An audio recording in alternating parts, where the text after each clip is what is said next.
You ever get tired of all those like life hacks and stuff? Oh, yeah, for sure. Always promising to make you some kind of expert, in no time at all. Right, right. Well, on today's deep dive, we're going to take a look at a different perspective on all that, one that maybe makes you rethink that whole idea of instant expertise. Mm.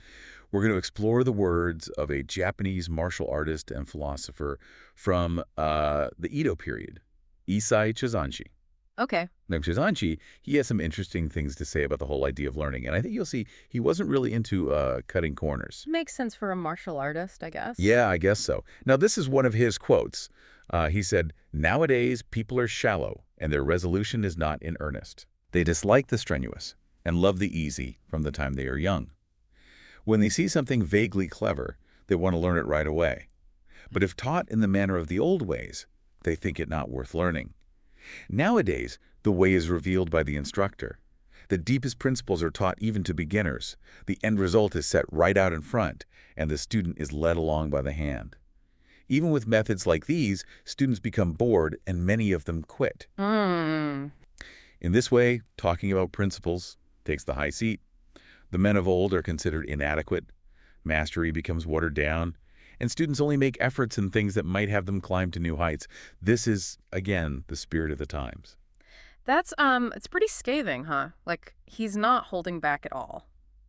Yeah, there's definitely a sense of disappointment, or I don't know. Yeah, maybe even a little bit of sadness, kind of like a longing for how things used to be, you know? Right, exactly. He's not just like complaining about people wanting to learn things easily. He's like pointing to a bigger shift in values. Yeah. His impatience with traditional methods, always needing the new thing, the improved thing. It feels even more relevant now than back then, you know? I mean, think about it. Oh, for sure. Instant downloads, becoming an overnight success, all that stuff. Yeah, totally. It's like we forget to just like enjoy the journey, the process of learning and actually growing. And, that kind of leads into the whole idea of mastery, which it sounds like Chozanshi felt we were starting to lose back then. Right. And in traditional Japanese martial arts, mastery isn't just about like learning the moves or whatever. It's about this deep understanding of the ideas, the philosophy behind it, I see. passed down for,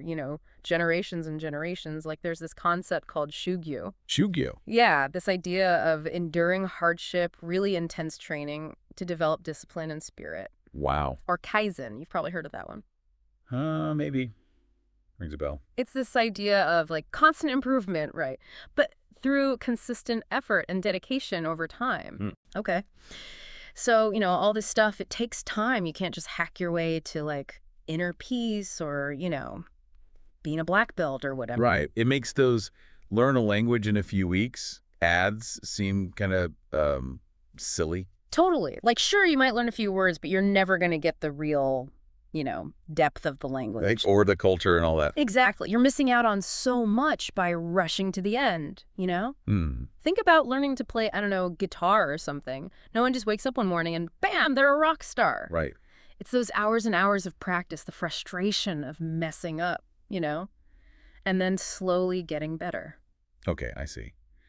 But we're not just talking about like fighting and music here. Right? Yeah, not at all. What about things like, I don't know, starting a business? It seems like everyone's always trying to be the next big disruptor. Oh, for sure. And all the stories you hear about these entrepreneurs who just like became a millionaire overnight. Right. They make it sound so easy, but they always leave out all the hard work, the failures, the times they had to like completely change direction. Yeah, they never tell you about all that stuff. And I think that's what Chozanshi was getting at. Like true success in business or anything really, it comes from embracing the challenges, learning from when you mess up and building something really valuable over time. That makes a lot of sense, actually. It's about understanding that, real lasting success, it's not built on hacks or tricks.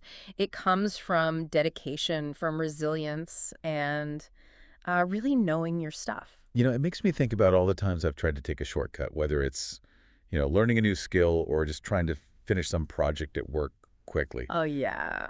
I remember this one time I was trying to get ready for this big presentation, but I was like totally behind schedule. Uh-oh. So I tried to like cram for it using just these online summaries. And let me tell you, it did not go well. I bet. It was like trying to build a house on, I don't know, a foundation of sand or something. Wow, that's a That's a pretty powerful image. Yeah. I think what Chozanshi is saying is that, real knowledge, real skill, it takes a solid foundation. And that sometimes means not rushing ahead, slowing down a bit, and really appreciating the process of building that foundation, step by step. It makes you think, maybe mastering the art of slowing down is like the real secret to success. Maybe so. Chozanshi's words definitely make you rethink what it even means to be successful, especially in a world where everyone wants everything right now. I agree. And maybe a good place to start is to just think about, where are you looking for shortcuts in your own life? And what could you achieve if you just had a little more, patience, a little more perseverance? So that old school dedication. Exactly. That's something to think about. It is. Well, that's about all the time we have for today's deep dive. Thanks for having me. Thanks for listening.